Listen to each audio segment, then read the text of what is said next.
nito, yung anak ang nag-react na mismo. Nakikita ko nagbi-video siya, hanggang sa nakita na niya na talagang wala na talagang paggalang sa pulis tong maglola, hanggang sa hindi na pagtimpi yung bata, lumapit, my father is a policeman, let it go.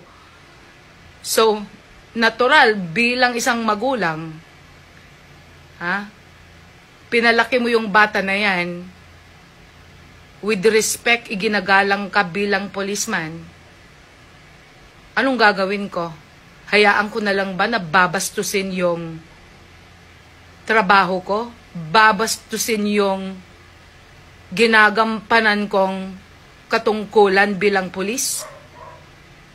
At hahayaan ko na lang na i-manipulate ako itong mga maglolang ito na wala silang pakialam? Well, if I would be that policeman as well, hindi na baling ako'y makulong.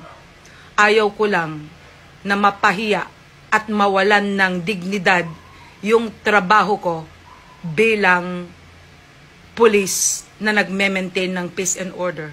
So, pamamagitan ng ginawa niya, kung yun na lang ang way para mapatahimik to maglola, then he did his thing.